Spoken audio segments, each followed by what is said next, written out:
Pemirsa, kasus pembunuhan berencana Brigadir Yosua oleh Verdi Sambo CS akhirnya masuk ke babak persidangan. Verdi Sambo, Putri Chandrawati, Ricky Rizal, Kuat Ma'ruf, dan Richard Eliezer didakwa telah melakukan pembunuhan berencana terhadap Brigadir Yosua dengan ancaman maksimal pidana mati, pidana seumur hidup atau 20 tahun penjara. Sambo CS tidak tinggal diam, segala siasat dilancarkan agar bisa lolos dari jerat hukuman maksimal, bahkan dibebaskan. Perang siasat pun terjadi, dari mulai menghidupkan kembali motif pelecehan seksual hingga membantah adanya perintah penembakan. Mampukah kebenaran mengalahkan kebohongan? Inilah kontroversi episode Perang Siasat di Sidang Sambo bersama saya, Zilvia Iskandar.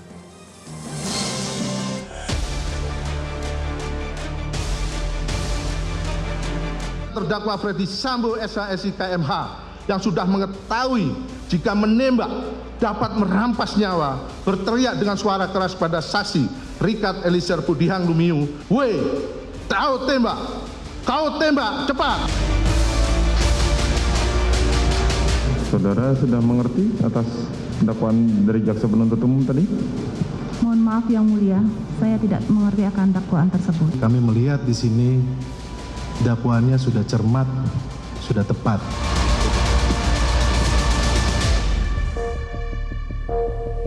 Baik, pemirsa, untuk membahasnya sudah hadir 5 narasumber di studio. Yang pertama adalah kuasa hukum keluarga Brigadir Yosua, Martin Lukas Simanjuntak. Berikutnya kuasa hukum Richard Eliezer, Roni Talapesi. Selanjutnya kuasa hukum Ricky Rizal Wibowo, Bedi Sugio Pribadi. Kemudian ada mantan Kabareskrim Polri Susno Duaji dan pakar hukum pidana Jamin Ginting. Selamat malam Bapak-bapak, terima kasih sudah hadir di kontroversi. Baik, pemirsa, sebelum saya memulai dialog pada malam hari ini, kita simak terlebih dahulu apa saja poin penting dalam dakwaan Verdi Sambo.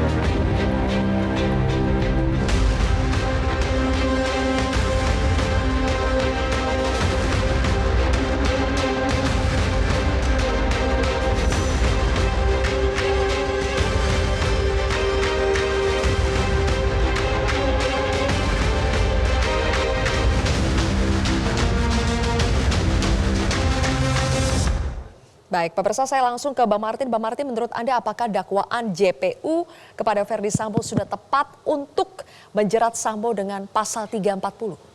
Ya, terima kasih Mbak Zilvia. Dalam kesempatan sebelumnya saya pernah mengatakan bahwa surat dakwaan dari jaksa penuntut umum itu harus lebih tajam dari pisau.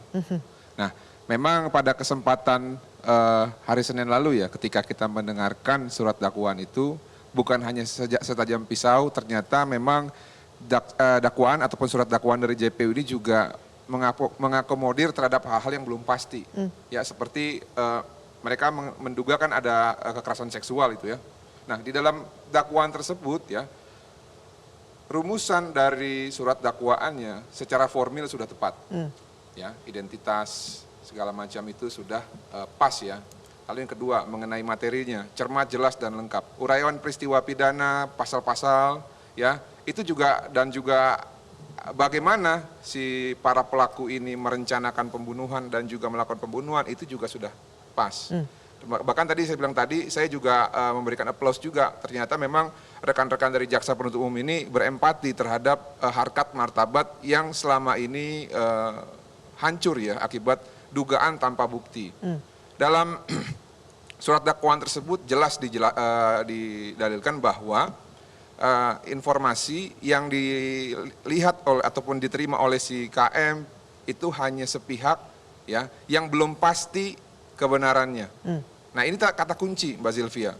Manakala ada orang yang mengaku ataupun berangan-angan untuk diperkosa ya, tentunya kan harus dikuatkan dengan bukti-bukti yang kuat ya, bukan hanya modal klaim saja, apalagi secara histori ya, secara fakta juga sudah pernah ada SP3 terhadap dugaan peristiwa ataupun peristiwa yang tidak pernah ada. Jadi saya optimis bahwa surat dakwaan ini sudah sesuai dengan pasal 143 KUHP Dan saya yakin pada hari Rabu nanti, ya, nota keberatan ataupun eksepsi dari Ferdi Sambo dan Putri Chandrawati sepertinya sih tidak akan diterima.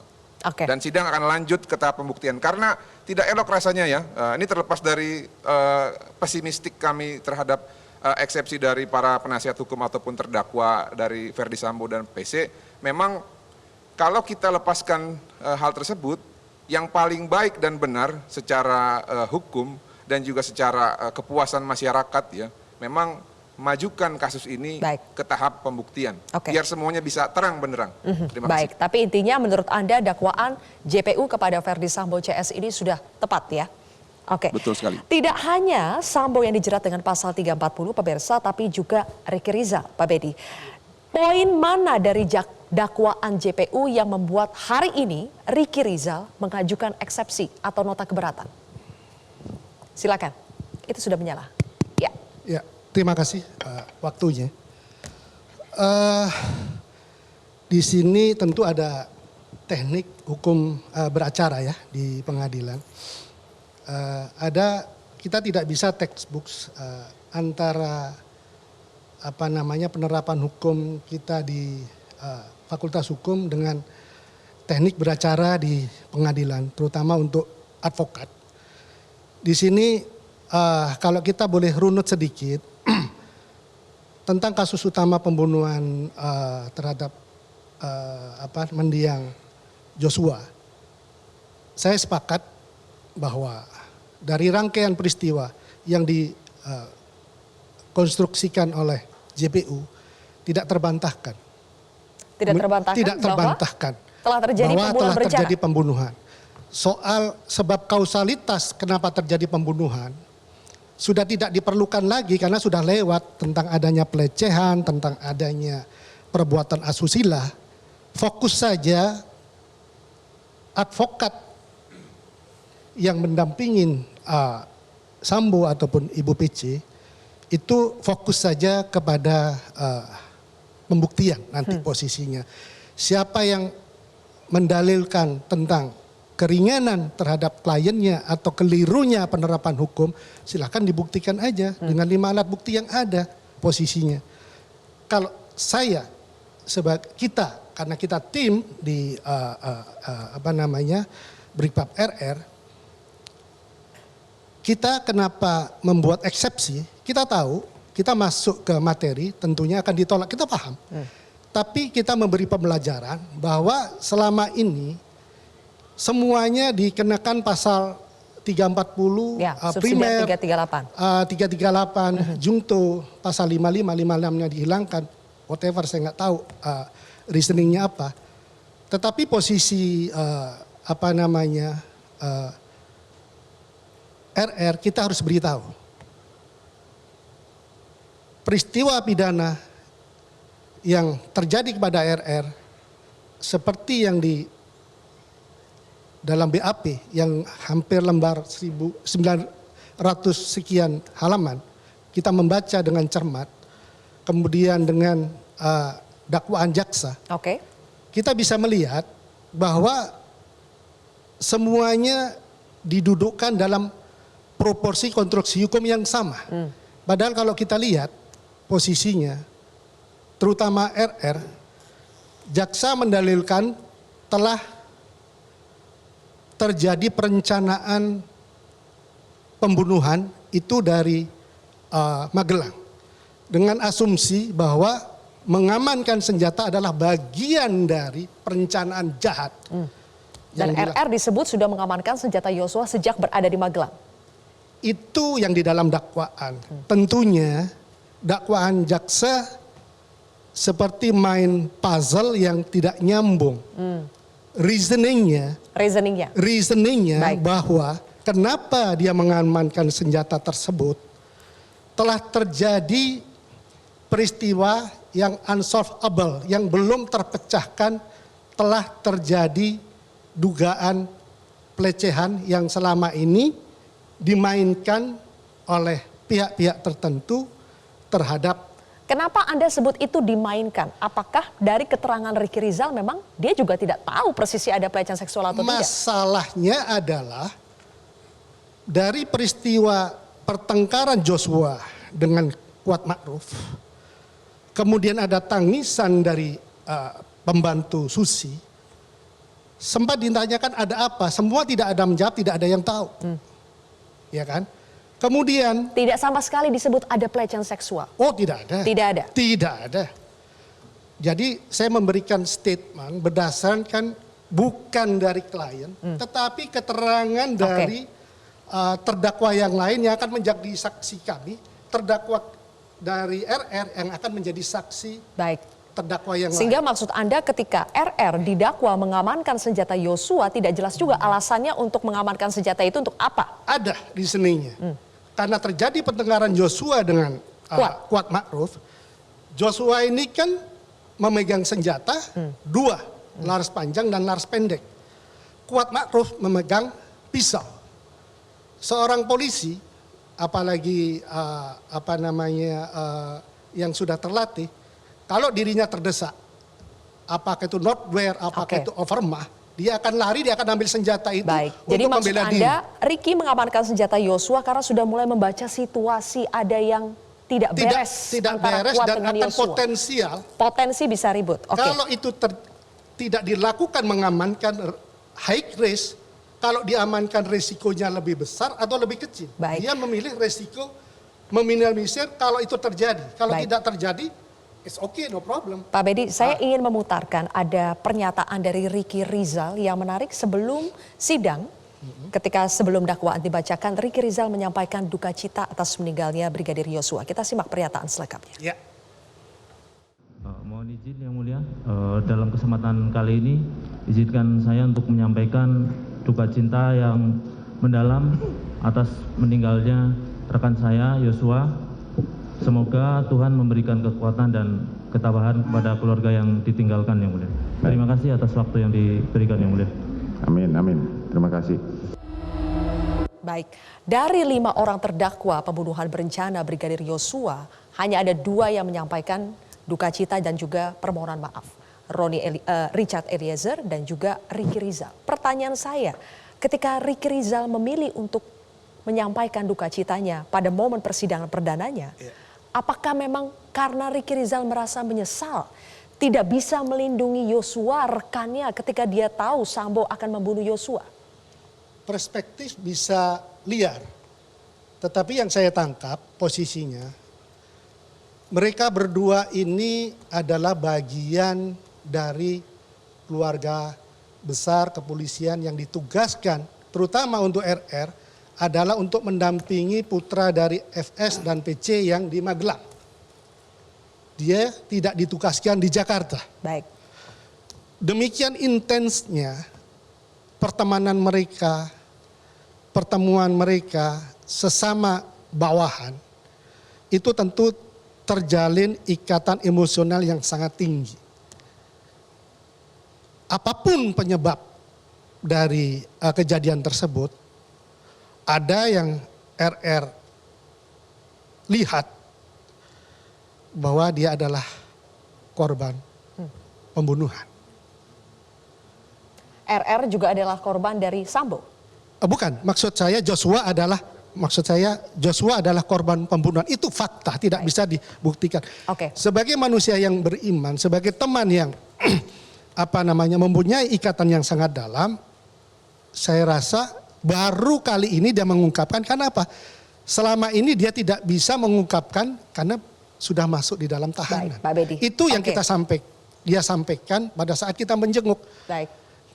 Apakah saya diperbolehkan nanti di persidangan? Itu hak Anda. Baik. Oke. Saya rasa hakim tidak akan menolak. Itu Kita akan mungkin yang bisa melanjutkan jawab. lagi Ya. ulasan mengenai hal ini karena sebetulnya pada saat dakwaan itu masih dalam proses formil, belum masuk ke pokok perkara, tapi dalam eksepsi memang sudah mulai ada masuk ke pokok perkara. Yang ingin saya tanyakan adalah nanti ketika 4 dari 5 terdakwa ini sudah menyampaikan eksepsi atau nota keberatannya dan menyebut bahwa dakwaan jaksa itu tidak cermat, tidak jelas, tidak lengkap sehingga harus batal demi hukum, mungkinkah JPU atau mungkinkah dakwaan JPU dalam perkara pembunuhan berencana Yosua ini dibatalkan oleh majelis hakim, dan kita juga akan menggali fakta lebih jauh tentang apa yang sudah terungkap di pengadilan sesaat lagi pemirsa.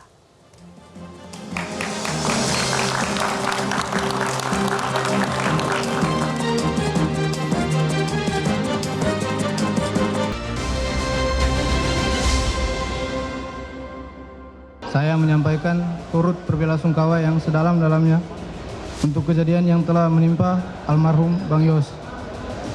Saya berdoa semoga almarhum Bang Yos diterima di sisi Tuhan Yesus Kristus. Dan untuk keluarga almarhum Bang Yos, Bapak Ibu, Resa, serta seluruh keluarga besar Bang Yos, saya memohon maaf. Semoga permohonan maaf saya ini dapat diterima oleh pihak keluarga. Tuhan Yesus selalu memberikan kekuatan serta penghiburan buat keluarga almarhum Bang Yos. Saya sangat menyesali perbuatan saya, namun saya hanya ingin menyatakan bahwa saya hanyalah seorang anggota yang tidak memiliki kemampuan untuk menolak perintah dari seorang jenderal. Terima kasih.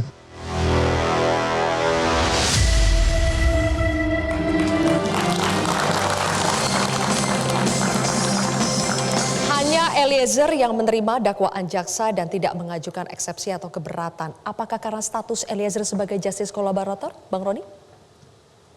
Terima kasih Mbak Sylvia. Mengenai status justice collaborator itu kan sudah dari penyidikan ya. Sudah jelas bahwa klien saya ini yang mengungkap apa yang terjadi dalam peristiwa pidana ini kan. Dan dia konsisten, didampingi LPSK berapa kali asesmen, kemudian mereka evaluasi, konsisten. Pertama itu. Yang kedua, kami melihat bahwa dalam proses ini kan dakwaannya kan menurut pandangan kami sebagai pengacara sudah cermat, jelas dan lengkap. Kalau pasal 143 ayat 2 itu sudah jelas mengenai nama, pekerjaan, agama. Kalau di poin B-nya itu kan mengenai jelas runtutan peristiwa pidananya, lokus tempusnya sudah jelas. Jadi buat kami adalah meminta supaya memohon kepada hakim supaya langsung masuk ke pembuktian. Nah dalam hal ini kami pengen menyampaikan bahwa apa yang dilakukan oleh klien saya ini dia akui. Dia berani bertanggung jawab. Jadi kita bicara soal pembuktian saja supaya tidak bertele-tele kan. Makanya kemarin kita langsung minta supaya dihadirkan Ferdi Sambo CS di agenda pembuktian. Nah, disitulah tapi meski kita tidak mengajukan eksepsi, Bang Roni, Eliezer secara terbuka memohon maaf kepada keluarga Yosua dan menekankan bahwa dia hanya anak buah yang tidak bisa menolak perintah jenderal. Apakah ini adalah strategi untuk menekankan Eliezer terpaksa menjadi eksekutor pembunuhan Yosua? Iya, saya ceritakan sedikit kenapa surat itu bisa muncul ya. Hari Minggu dia beribadah. Setelah beribadah saya ikut mendampingi ya. Terus dia menyampaikan, waktu yang proses pasca dia mengaku dia sempat menulis surat kepada keluarga almarhum Joshua. Itu lewat tulisan dan dia sampaikan, Bang saya mau sampaikan secara langsung. Saya bilang Chat, kamu tulis sesuai dengan apa yang di hati kamu. Kamu silakan sampaikan, itu adalah hak kamu. Karena dengan kamu menyampaikan seperti itu, mungkin keluarga korban akan melihat, akan meringankan beban dari keluarga korban. Kan dia bilang memang saya maunya seperti itu Bang, rasa Jadi, bersalah ini. Spesifik berasa bersalah kepada keluarga korban? Betul, setuju. Karena apa? 1 bulan yang terakhir ini 1 kamar tidur, tidak ada masalah, sering diajak makan sama Bang Jos. Kemudian hubungannya baik-baik saja. Baik. Dan dia sampaikan Bang Jos ini tipikalnya suka bercanda sama saya. Karena saya pangkat paling rendah, karena saya paling junior saya sering dipanggil. Ini dia, seringkali kita dengar Pak Susno, karena pangkat paling rendah sehingga tidak bisa menolak perintah jenderal. Itu yang disampaikan oleh Eliezer. Sementara kita juga tahu ada fakta Bribka Ricky Rizal ketika juga ditanyai oleh Ferdi Sambo, apakah kamu bisa menembak Yosua, berani menembak Yosua? Ricky saat itu menjawab tidak berani, tidak siap mentalnya, menolak, intinya seperti itu. Ketika kita melihat satu bisa menolak, satu tidak bisa menolak. Apakah memang ada relasi kuasa yang bermain di sini Pak Susno? Silakan mikrofonnya. Baik, terima kasih. Pertama pada kesempatan ini kita patut mengacungi jempol kepada penyidik Polri ya, yang telah melaksanakan tugas dengan baik sehingga bisa mengantarkan berkas 5 ini ke jaksa penuntut umum dan sekarang sudah masuk tahap peradilan. Dan juga kita patut acungi jempol juga kepada jaksa-jaksa terbaik dari Kejaksaan Agung, jajaran Kejaksaan Agung yang telah membuat surat dakwaan. Memang pada tahap ini kita baru melihat dakwaan yang berisinya adalah tentang masalah yang menyangkut hal-hal yang formil dan material. Ada yang berpendapat sudah bagus, sudah tepat. Kalau soal misalnya ada eksepsi mengatakan kurang tepat, kurang cermat dan kurang apa, itu kayak copy paste saja, udah biasa itu. Nah tapi kita yang agak kurang biasa, kalau di surat dakwaan ini ada eksepsinya sudah masuk ke materi. Misalnya sudah masuk kepada motif dan lain-lain. Itu nantinya akan ada di persidangan. Sekarang terkait dengan pasal yang didakwakan, yaitu semuanya sama ini. 340, 338, kemudian 355, 56. Tapi ada yang 56-nya dihapuskan. Nah, sekarang apakah wajar atau patut bahwa seseorang menolak karena tidak sanggup untuk melakukan penembakan itu? Kalau nggak salah itu RR. Kemudian diberikan kepada Barada E yang demikian kental hubungan kebatinan dengan Joshua, tapi dia lakukan itu. Kemudian dalam hal ini pengacara mengatakan dan terungkap juga mungkin di kesaksian di polisi bahwa dia lakukan itu karena apalah kuatnya seorang Barada, pangkat terendah di dunia kepolisian, berhadapan dengan seorang jenderal. Nah ini kalau secara psikologis itu sangat-sangat memungkinkan, apalagi dia baru. Tetapi kalau kita kaitkan dengan masalah perundang-undangan, yaitu dengan kode etik, dia wajib untuk menolak. Wajib untuk menolak? Ya, tapi timbul pertanyaan, apakah dia mengerti kode etik itu? Boro-boro dia seorang Barada, seorang perwira pertama pun mungkin dia nggak tahu kode etik itu. Dan jangankan itu, mungkin Sambo pun nggak tahu gitu. Lah, karena dia perintahkan kok. Kalau dia tahu itu bahwa anak buahnya pasti akan menolak karena kewajiban dari anak buah manakala ada perintah yang melanggar undang-undang dia harus menolak. Memang harus menolak. Setelah menolak, apa kewajiban anak buah? Anak buah melaporkan kepada atasan pemberi perintah. The question is, apakah Sambo ngerti hal ini? Kemudian kita turunkan ke pangkat Pamen, Kombes, apakah mereka semua mengerti hal ini? Allahu alam bisawab. Kepada Barada E yang baru seumur jagung jadi polisi, saya hakul yakin dia nggak ngerti hal ini. Pak Susto, jadi secara psikologi memang bisa dipahami karena ada relasi kuasa maka Barada Eliezer tidak bisa menolak perintah itu. Tapi apakah bisa dipahami itu juga sama dengan bisa dibenarkan apa yang dilakukan Eliezer? Lah itu sudah nanti masuk ke ranah pertimbangan hakim. Pada saat pembuktian nanti hakim akan melihat suasana kejiwaan, akan melihat hal-hal lain, termasuk apa yang kita saksikan bersama tadi, permohonan maaf, penyesalan dan sebagainya. Itu jadi pertimbangan hakim untuk menjawab pertanyaan tadi. Baik, Bang Jamin, yang menariknya juga dari 5 terdakwa ini, dakwaannya dipisah-pisah, split sing ya, ada pemisahan perkara. Tadi jaksa mengatakan karena memang satu terdakwa bisa digunakan sebagai saksi untuk terdakwa lainnya. Apakah yang seperti ini digunakan karena minim barang bukti? Sebenarnya konteksnya ini kan dipisah karena memang untuk cross examination ya. Jadi di antara mereka bisa menjadi saksi kepada yang lain. Kalau sama-sama dalam satu pokok perkara, satu nomor, semuanya terdakwa, nggak boleh menjadi saksi di antara mereka karena sama-sama statusnya sebagai terdakwa. Nah, ini strategi yang digunakan dalam JPU untuk membuktikan adanya suatu tindak pidana tersebut. Nah, bukan masalah minim karena dalam pembuktian di pasal 184 itu dikatakan saksi bisa, surat bisa, ahli bisa, petunjuk dan keterangan terdakwa. Jadi itu saling keterkaitan di antara saksi itu. Jadi ada namanya keterkaitan antara saksi dan saksi itu integrated evidence namanya, yang saling terbukti untuk bisa membuktikan itu. Nah di 183 dikatakan minimum 2 alat bukti beserta keyakinannya. Jadi bisa juga minim alat bukti tapi hakim mempunyai keyakinan juga bisa membuktikan adanya suatu perbuatan pidana. Jadi enggak semata-mata karena satu saksi bukan saksi harus ada saksi lain, tetapi ada juga satu saksi boleh asalkan ada alat bukti lain, tetapi alat bukti lain itu tapi ada alat bukti lain seperti yang disebut bukti saintifik, CCTV itu rusak Bang Jamin. Jadi apakah kita bisa mengandalkan CCTV nggak keterangan rusak, saksi? kan CCTV ada. Ditemukan di luar ada yang obstruction of justice itu kan ditemukan ada CCTV, durasinya sudah jelas, ada kelihatan di situ, ada balistik forensik ya terhadap tembakannya, ada bedah mayat. Itu kan semua ahli sudah menerangkan tentang itu, kapan dia meninggalnya, waktunya kapan, siapa yang melakukan. Saya kira dengan saksi yang sudah ada ini, ya contohnya nanti saksi Baradae sebagai GC, Baradae ini kan sudah tahu kalau ada menyatakan ada pembunuhan dikaitkan dengan scientific evidence tadi, itu bisa menunjukkan kalau sudah ada suatu perbuatan dilakukan oleh siapa pada tempat mana sudah bisa dibuktikan. Sudah bisa dibuktikan. Oke. Jadi Pak Susno, menurut Anda untuk bisa jaksa membuktikan ada unsur pembunuhan berencana pasal 340 itu apa yang harus dilakukan oleh jaksa? Boleh dijawab nanti Pak Susno, kita harus jeda terlebih dahulu pemirsa, kontroversi akan kembali sesaat lagi.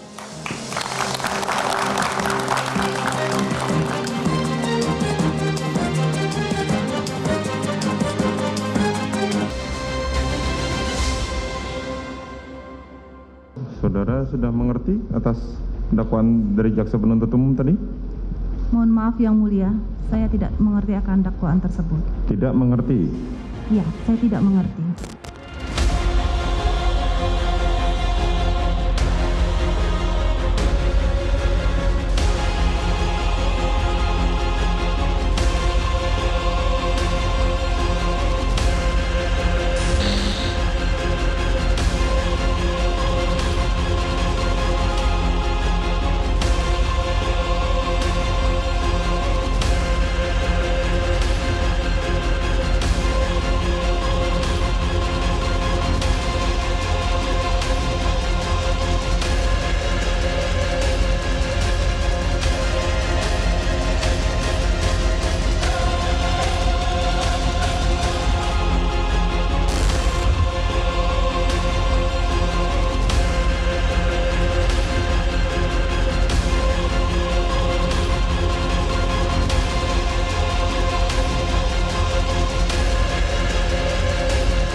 Melalui kesempatan ini, setelah mendengar surat dakwaan yang disampaikan dan dibacakan pada tanggal 17 Oktober 2022, hendak mengajukan nota keberatan atas surat dakwaan tersebut.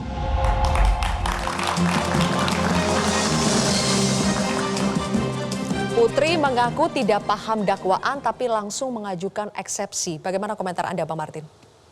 Ya, makasih.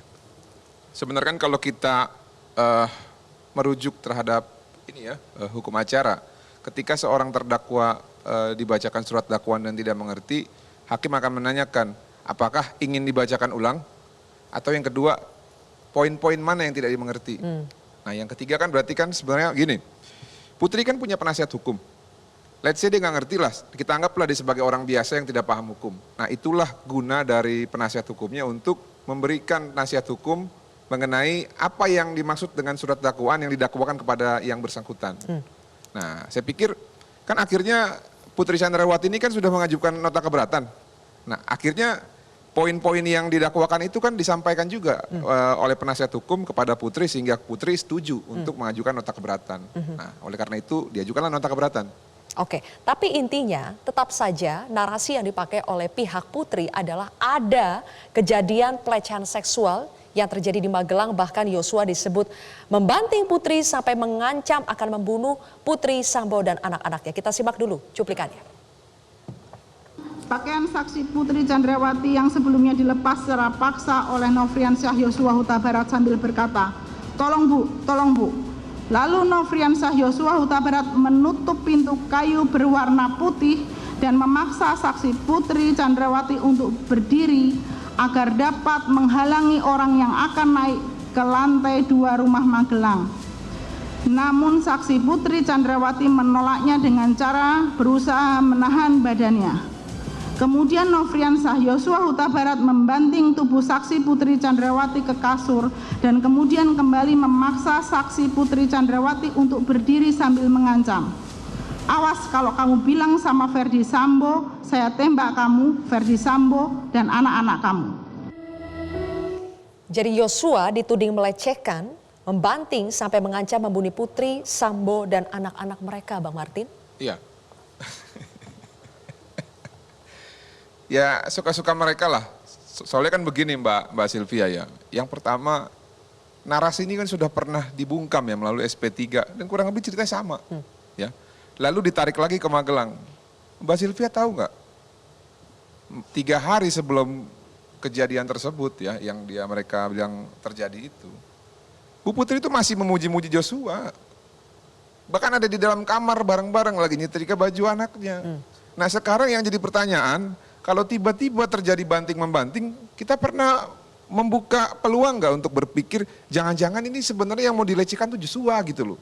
Karena dia merasa kehormatannya, mohon maaf ya, diserang, ya supaya jangan dilakukan kekerasan seksual mungkin dibanting. Nah cuman mungkin ini dugaan saya, karena dia tersinggung, ditolak, dia buatlah cerita yang sebenarnya tidak terjadi. Nah ini yang juga akhirnya ada pekerja yang mau cari muka ya, si Kuat Maruf ini, dia langsung dengan sekonyong-konyong tanpa tahu kebenarannya mengatakan kepada Putri, ya udah laporkan kepada Pak Ferdi Sambo. Baik. Okay. Nah makanya menurut saya ini semua sudah tidak relevan lagi. Kenapa saya bilang tidak relevan lagi? Karena yang diadili itu adalah pasal 340 ya, pembunuhan, bukan kekerasan seksual. Jadi tidak akan kita dapat kebenaran material mengenai kejadian ini. Baik, Bang Jamil, benarkah sudah tidak relevan lagi berbicara bagaimana membuktikan pelecehan seksual itu terjadi atau tidak? Lebih baik fokus saja ke pasal 340, pembunuhan berencana. Ya, jadi kalau sisi mana dulu nih? Kalau sisi JPU, tentu JPU harus membuat rentetan kejadian secara menyeluruh untuk sampai suatu membuktikan adanya suatu perbuatan pidana. Nah, tapi dalam pembuktian nanti unsur-unsur pasal itu lebih penting dibandingkan dengan motif daripada perbuatan itu. Contohnya dia masuki unsur 340. Yang harus dia buktikan adalah apakah pembunuhan ini sudah direncanakan sebelumnya atau tidak direncanakan. Mengenai akibat dari suatu perbuatan sudah nyata. Sekarang tinggal siapa yang merencanakan, bagaimana bentuk perencanaannya, dan siapa saja yang ikut merencanakan tersebut. Mengenai kenapa dia membunuh dan segala macam, itu bukan menjadi unsur yang harus dibuktikan di persidangan. Itu hanya dalam konteks yang bisa jadi menjadi peringan. Tapi kalau tadi saya amati terkait dengan adanya pelecehan seksual itu tindak pidana tersendiri yang sebenarnya harus dibuktikan juga apakah benar ada tindak pidana seksualnya. Jadi nggak bisa dinyatakan sebagai suatu asumsi. Asumsi nggak boleh karena nanti hakim nggak bisa memutuskan suatu perkara dengan asumsi. Dia harus dengan pasti dan meyakinkan. Jadi dalam putusan pidana dengan pasti dan meyakinkan kalau telah terjadi suatu tindak pidana. Nah itu yang harus diterangkan dalam pembuktiannya. Nah bagi penasihat hukum wajar-wajar saja. Karena tujuannya apa? Tujuannya untuk membuat alibinya sendiri supaya ada alasan untuk meringankan atau paling tidak membebaskan. Jadi itu versi yang nyata dalam suatu persidangan. Pak Susno, ketika ada rangkaian kejadian di Magelang, Putri sempat melaporkan kepada Sambo, kemudian dilaporkan kembali ke Saguling, kemudian ada pemanggilan Ricky dan Eliezer yang sudah diakui juga oleh Ricky dan Eliezer. Apakah itu sudah membuktikan adanya perencanaan memenuhi unsur pasal 340? Baik, jadi yang didakwakan dan hasil pembuktian dari penyidik, pasalnya sudah jelas sekali. 340, 338, 355, dan 356. Persoalannya adalah siapa yang 55 siapa yang kena di 340-nya dalam hal ini perencanaan ya 340 ya saya ralat. Nah, di mana perencanaan itu dimulai? Dalam hal ini tadi seolah-olah ditarik di Magelang. Ya. Tapi hukum itu kan bukan hanya berdalil, bukan hanya berasumsi, tapi pembuktian. Apa iya di Magelang dengan seperti tadi terjadinya peristiwa pelecehan seksual. Didalilkan di Magelang, diasumsikan di Magelang, tapi tak terbukti itu kan. Dan bahkan kalaupun dibuat awal pelecehan seksual itu berada di Jakarta. Tetapi itu pun sudah dinyatakan tidak ada pidana itu. Oke. Penghentiannya tegas sekali, jadi pidana itu sama sekali tidak ada. Bukan karena tersangkanya meninggal. Nah kemudian apakah perencanaan itu ada? Kita lihat di dalam berkas kalau tidak salah dalam dakwaan, perencanaan itu berawal dari di Saguling di lantai 3. Rekonstruksi pun ada seperti itu. Ya. Hanya sayang katanya tidak ada rekaman video untuk itu. Walaupun hanya 5 menit, hanya 10 menit, ada omong-omong, ada diskusi bahwa Yosua hari itu akan dibunuh di Duren 3. Oke, baik. Kemudian di situ juga ditunjuk siapa yang akan melakukan. Ada percakapan bahwa pertama yang ditunjuk itu yang ditanya adalah RR. RR kemudian Eliezer. RR tidak sanggup. Ya. Kemudian diberikan kepada Baradae.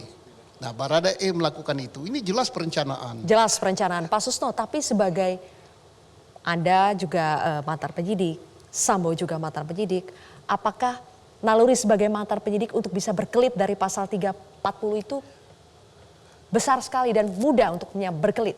Sangat-sangat impossible gitu kan. Sudah jelas direncanakan ini. Bukan pembunuhan karena kakinya terejak, kemudian karena omong-omong saat diskusi naik pitam ditembak, bukan. Tapi sudah direncanakan, dia masuk pun sudah tidak boleh bawa senjata kok. Sudah ditentukan siapa eksekusinya. Kemudian senjatanya yang tadinya pelurunya hanya 9 ditambah 7 ditambah lagi 8. Sulit jadi untuk berkelit ya? Agak sulit gitu. Makanya dia pastilah soal dia menembak apa tidak si Sambo, kan ini terjadi debatable kan. Nah. Ini mengatakan menembak, ini mengatakan tidak. Tak masalah. Soal dia tidak nembak, soal dia nembak, yang jelas perencananya dia. Baik. Tanpa adanya rencana dari Sambo dan mungkin juga Tuan Putri ikut juga merencanakan, maka peristiwa ini tidak terjadi. Oke, jadi terlepas Sambo menembak atau tidak, yang penting perencana itu sudah dalangnya, Sambo, kalau bahasa Jawanya dalangnya itu dia. Tapi ada statement yang menarik yang disampaikan dalam eksepsi Ricky hari ini, Pak Bedi ya. Ricky mengatakan bahwa dia tidak melihat Sambo itu ikut menembak Yosua atau tidak. Kita sambil tampilkan grafisnya. Nah ini yang ingin saya tanyakan ke Pak Bedi.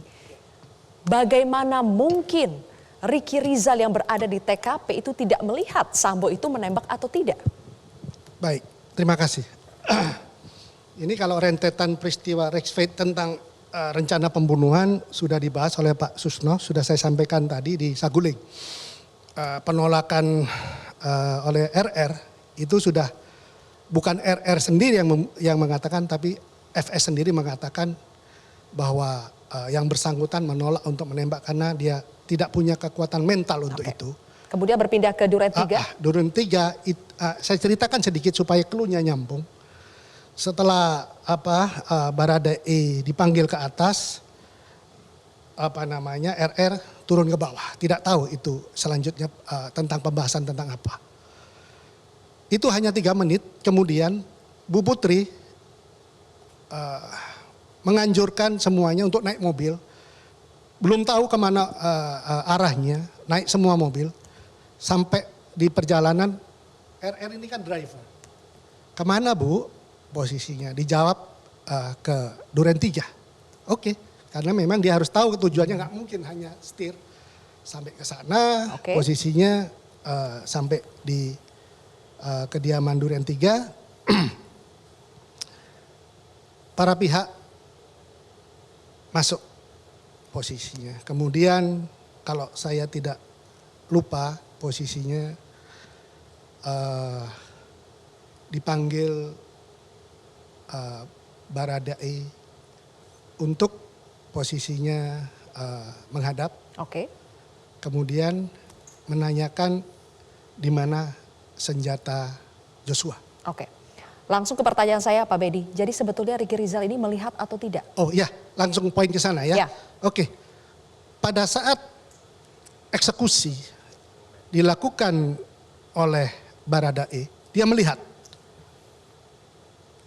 Ketika Eliezer menembak? Ricky Rizal melihat Eliezer menembak. Oke, saya lanjutkan dulu karena pertanyaan tadi apakah Ferdi Sambo ikut melihat menembak?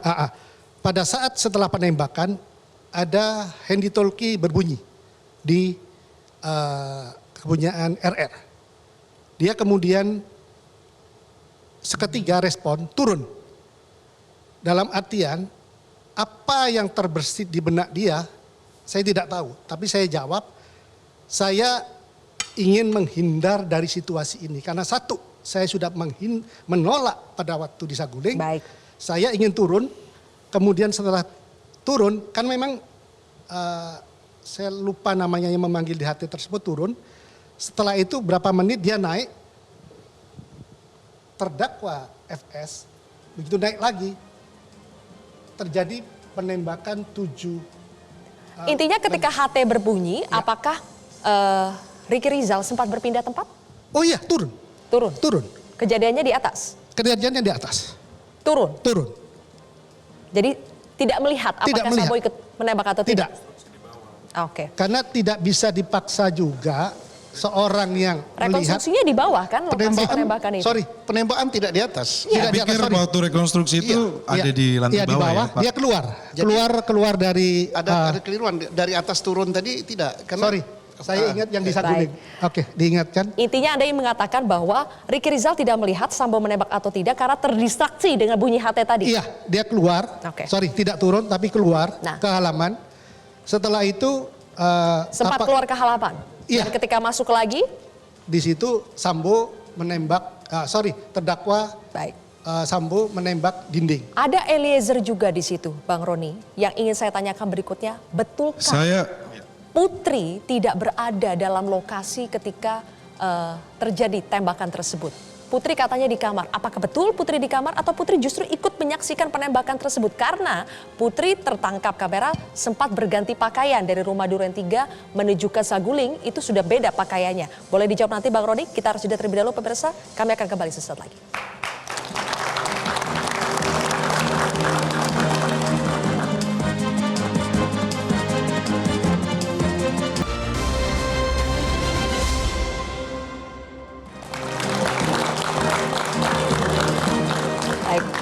Untuk membuktikan apakah Putri juga terlibat sejak perencanaan pembunuhan Yosua, saya ingin tanya kepada Bang Roni, apakah ketika Ferdi Sambo memanggil Richard Eliezer itu ada Putri di situ? Putri ikut menyaksikan rencana pembunuhan tersebut dan ketika penembakan dilakukan, ada di mana Putri menurut Eliezer? Tidak ada. Putri posisinya itu ada di dalam kamar. Saat di mana ini? Saat di rumah Duren 3. Oke.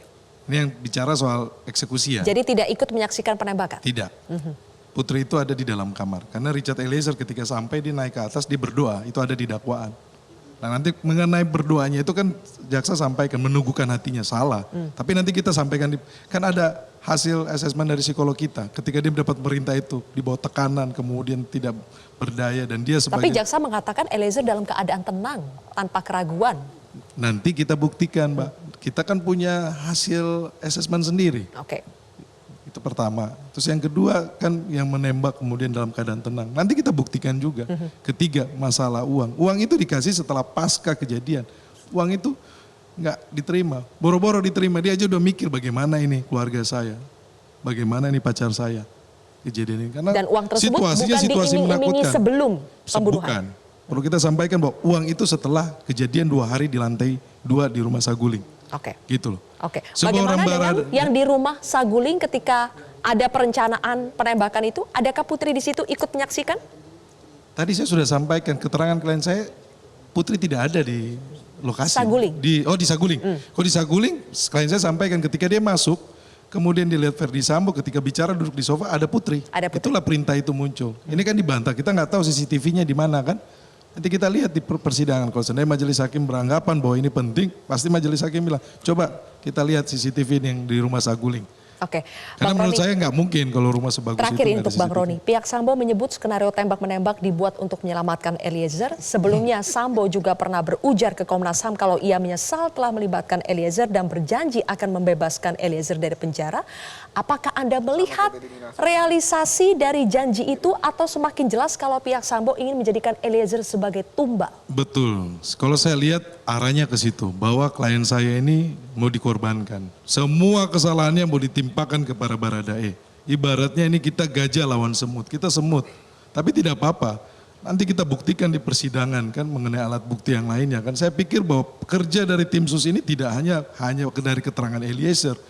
Untuk perkara sebesar ini dengan atensi luar biasa, perhatian publik, kemudian cuma hanya keterangan Eliezer, pasti tidak. Nah yang menarik tadi yang disampaikan oleh Abang mengenai Ricky tidak melihat, nanti kita uji di persidangan karena saya di TKP. Ini menurut pendapat kami ya, dalam hal membela klien kami, saya lihat sangat tidak mungkin kalau saudara Ricky Rizal tidak melihat.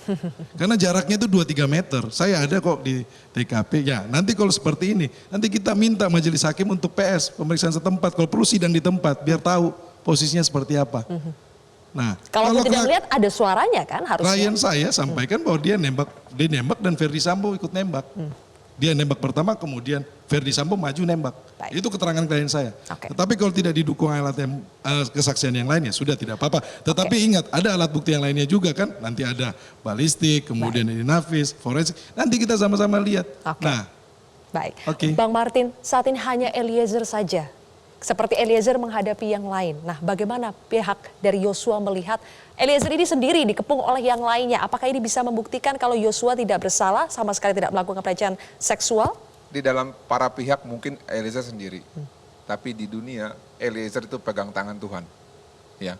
Dan juga kami akan tetap mensupport agar secara moral dia kuat dan dia siap untuk memberikan kesaksian di persidangan. Tapi saya tadi tertarik apa yang disampaikan oleh Pak Bendi mengenai Ricky Rizal tidak mendengar. Memang saya sependapat dengan Bang Roni, hal tersebut memang kalau secara logika memang tidak masuk akal. Namun kalau kita lihat di dalam rekonstruksi, memang kan ada Kuat, ada Ricky, ada Eliezer, ada Sambo. Minimal kalau memang ini benar ya, saya tidak mengaminkan. Tadi suara berbeda. Ya, suara tembakan pistol HS dan Glock itu berbeda. Nah lalu yang saya lihat kan ini, jadi gini loh Mbak Silvi, ini kan kalau saya di sini Eliezer, di situ Joshua, di situ kan tangga ya. Ya, kalau nggak salah Ferdi Sambo ada di sini atau di sini gitu. Nah ketika ditembak dia kan mental tuh ke deket tangga kan, dan kepalanya itu menghadap ke tangga. Nah yang saya mau tanya sama Ricky nanti, kalau memang dia tidak melihat pada saat nembak, saya mau tanya, dia mana posisi Ferdi Sambo ketika ya? Ketika Ferdi Sambo itu menembak ke arah dinding. Dan pelurunya peluru siapa itu yang nyangkut di kepala belakang? Apakah peluru Glock atau peluru HS atau peluru yang katanya ada senapan ketiga? Nah jadi dari awal saja pistol ini pun sudah bermasalah. Ada yang namanya AKP Diah ya, Cendrawati juga lagi, jangan-jangan saudaranya juga, kita nggak tahu ya. Itu diduga keras dia melakukan fabrikasi ya terhadap izin senjata yang seakan-akan itu punya Eliezer. Kasihan ini anak. Anak masih muda, masih punya harapan hidup. Kok kalian hancurkan? Kalian bilang kalian melakukan obstruction of justice untuk melindungi dia. Kalau mau melindungi jangan diajak. Baik. Oke. Terakhir Pak Susno, apakah Anda melihat masih ada upaya untuk melindungi Sambo dengan mengatakan Sambo tidak ikut menembak dan upaya lainnya? Oke. Sambo soal dia mengatakan dia menembak, dia tidak menembak, dia berada di TKP, dia tidak berada di TKP, bila perlu dia tidak melihat eksekusi itu, saya kira it's no problem.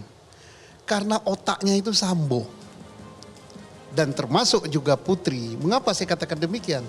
Di Sauguling, di rumah pribadinya, di lantai 3. Di situ kan Sambo dengan istrinya. Kemudian menawarkan untuk nembak itu RR, dia tidak sanggup, disuruh yang menembak, kemudian bersama-sama pergi naik mobil ke rumah dinas. Jadi cukup tenggat waktunya lama dan sebagainya, perencanaan sudah terbukti. Baik. Tentang mengapa dia melakukan motifnya itu nggak perlu. Tentang dia nembak apa tidak itu nggak perlu. Baik. Dan nantinya untuk membuktikan bahwa dia bohong, bahwa dia mengatakan tidak menembak, hasil uji balistik. Ya. Bahwa peluru ini keluar dari peluru senjata Sambo apa keluar dari peluru senjata yang dipegang oleh Barada Richard. Oke, baik. Itu akan terbukti kebohongan, dan kalau bohong itu termasuk berbelit-belit dan memberatkan. Perjalanan masih panjang, Bapak-bapak, tapi kita akan melihat bagaimana nanti akan dinamika yang terjadi di persidangan. Kita tetap yakin bahwa kebenaran akan menemukan jalannya. Amin. Terima kasih Bapak-bapak sudah hadir di Kontroversi pada malam hari ini. Saya Zilvia pamit undur diri pemirsa. Kita jumpa lagi minggu depan.